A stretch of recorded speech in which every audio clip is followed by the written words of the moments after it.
Assalamualaikum warahmatullahi wabarakatuh. Nama saya Salomo. Saya merupakan taruna tingkat 1 kelas C program studi Diploma 4 Pertanahan dari Sekolah Tinggi Pertanahan Nasional Yogyakarta. Dalam video ini, izinkan saya mempresentasikan sebuah buku yang berjudul Relasi Kuasa dalam Strategi Pertanahan di Desa Pregelan. Buku ini tulis oleh Bapak Aristiono Nugroho, Bapak Soeharno, dan Bapak Tulus Subroto, yang mana buku ini terbitkan oleh Sekolah Tinggi Pertanahan Nasional Press pada bulan Juni di tahun 2016 yang terdiri dari 196 halaman dibagi menjadi 5 bab.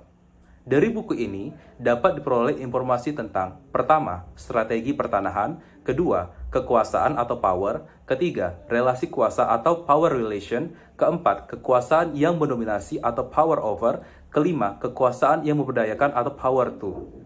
Berikut penampakan fisik dari sebuah buku yang berjudul Relasi Kuasa dalam Strategi Pertanahan di Desa Pregelan. Selanjutnya saya akan membahas lebih dalam mengenai apa yang ada di dalam buku yang berjudul Relasi Kuasa dalam Strategi Pertanahan di Desa Pregelan. Yang pertama tentang strategi pertanahan. Strategi pertanahan adalah rencana pertanahan yang digunakan oleh pemerintah desa untuk memberdayakan petani atau tindakan pertanahan oleh pemerintah desa untuk mengkonstruksi pemberdayaan petani. Strategi pertanahan yang digagas, diluncurkan atau diterapkan oleh pemerintah desa biasanya dimaknai berbeda oleh banyak pihak, misal oleh pemerintah itu sendiri, oleh gabungan kelompok tani, oleh kelompok tani, dan oleh petani. Selain itu, strategi pertanahan yang diterapkan oleh pemerintah desa haruslah meliputi penguasaan pemilikan, penggunaan dan pemanfaatan tanah yang relevan atau bersesuaian dengan 4 prinsip pengelolaan pertanahan yang dicanangkan sejak tahun 2004. Pertama, berkontribusi dalam meningkatkan kesejahteraan rakyat dan melahirkan sumber-sumber baru kemakmuran rakyat. Kedua, berkontribusi dalam meningkatkan tatanan kehidupan bersama yang lebih berkeadilan dalam kaitannya dengan pemanfaatan, penggunaan, penguasaan, dan pemilikan tanah.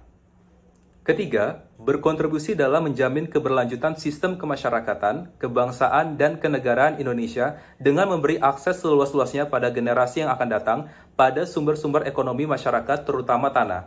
Keempat, berkontribusi dalam menciptakan tatanan kehidupan bersama secara harmonis dengan mengatasi berbagai sengketa konflik dan pertanahan di seluruh tanah air dan menata sistem pengelolaan yang tidak lagi melahirkan sengketa dan konflik di kemudian hari.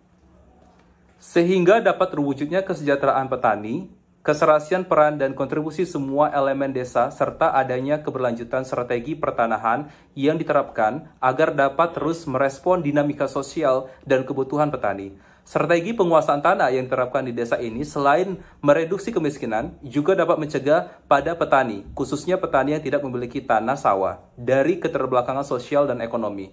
Reduksi kemiskinan dan pencegahan atas keterbelakangan pada petani merupakan suatu yang penting bagi pemerintah desa Pregelan agar terwujudnya sumber daya masyarakat dan meningkatkan produksi pertanian dan peternakan di desa itu.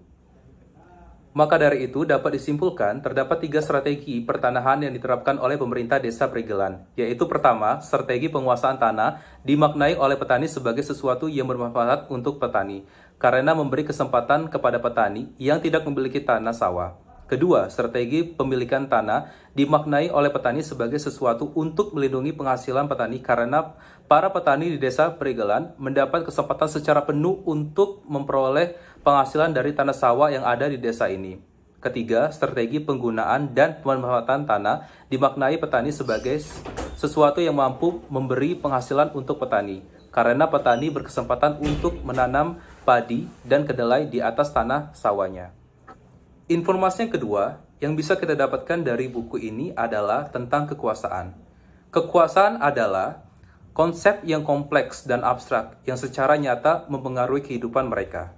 Selain itu, kekuasaan juga dapat didefinisikan sebagai kemampuan pemangku kepentingan untuk menentang atau mendukung individu atau kelompok lainnya. Selanjutnya, yang ketiga tentang relasi kuasa atau power relation. Relasi kuasa yaitu hubungan antara suatu kelompok dengan kelompok lainnya berdasarkan ideologi tertentu.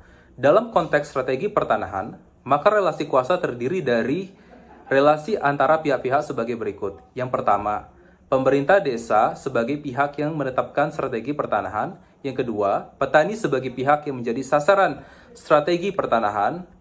Yang ketiga, Kelompok tani sebagai pihak yang memperjuangkan kepentingan petani.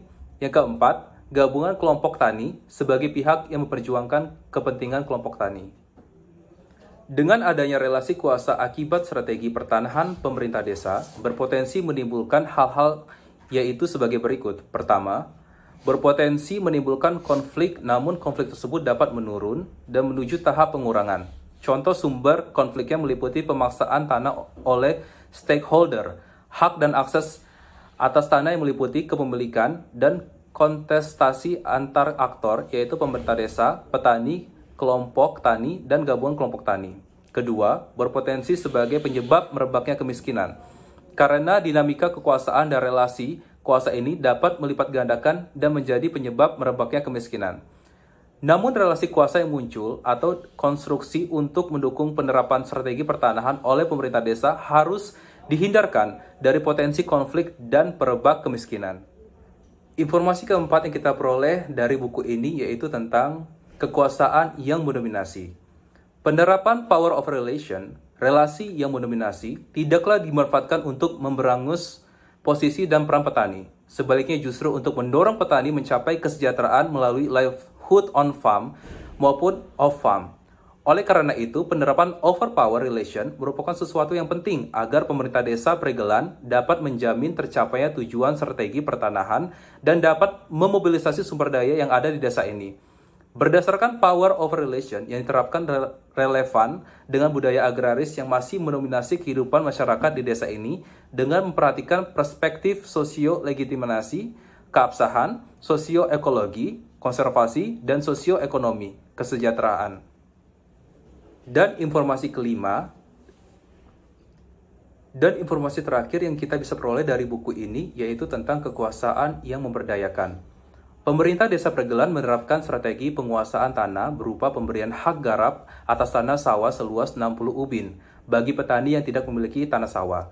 Strategi ini diberlakukan atas dukungan para pemilik tanah sawah yang menyerahkan hak garap atas tanah sawah seluas 1/6 bagian tanah sawah yang dimilikinya kepada pemerintah Desa Pregelan.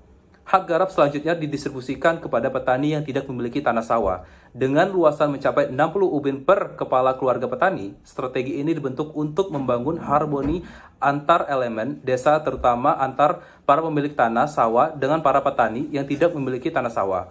Memang dari kondisi tersebut terlihat memaksa, namun di sini peran pemerintah Desa Pregelan sebagai juru damai melalui penerapan strategi penguasaan tanah. Hubungan isi buku ini dengan hak dan kewajiban sebagai warga negara dapat ditandai dengan strategi pertanahan yang dilakukan oleh pemerintah Desa Pregelan. Kewajiban yang telah dilakukan pemerintah Desa Pregelan sangatlah baik, di mana ketika pemerintah Desa Pregelan menggunakan power atau kekuasaan yang dimilikinya dengan mengeluarkan suatu strategi, yaitu dengan mendistribusikan kepada petani yang tidak memiliki tanah sawah berupa hak garap dengan luasan mencapai 60 ubin per kepala keluarga petani, di mana hasilnya 120 kepala keluarga petani Desa Pregelan yang tidak memiliki tanah sawah akhirnya dapat memperoleh hak garap atas tanah sawah yang luasnya masing-masing 60 ubin. Jadi di satu sisi pemerintah telah melaksanakan kewajibannya untuk mensenjatakan rakyatnya, di sisi lain rakyatnya sendiri telah menerima haknya sebagai warga negara yaitu berupa kesejahteraan. Sesuai mandat Undang-Undang Dasar 1945 Pasal 33 Ayat 2 yang berbunyi bumi dan air dan kekayaan alam yang terkandung di dalamnya dikuasai oleh negara dan dipergunakan untuk sebesar-besar kemakmuran rakyat. Hal ini menunjukkan bahwa pemerintah Desa Pregelan telah melaksanakan kewajibannya, yaitu dengan mengeluarkan suatu program yang bisa mensejahterakan rakyatnya. Sedangkan rakyatnya sendiri telah merasakan atau mendapatkan hak dari program tersebut, sehingga keharmonisan antara hak dan kewajiban pemerintah dan warga negara dapat terrealisasi dengan baik dan mencapai tujuan dari apa yang telah mandatkan pada pasal 33 ayat 2 Undang-Undang 1945. Sekian yang dapat saya sampaikan, lebih kurangnya saya mohon maaf apabila terdapat kesalahan. Akhir kata, wassalamualaikum warahmatullahi wabarakatuh.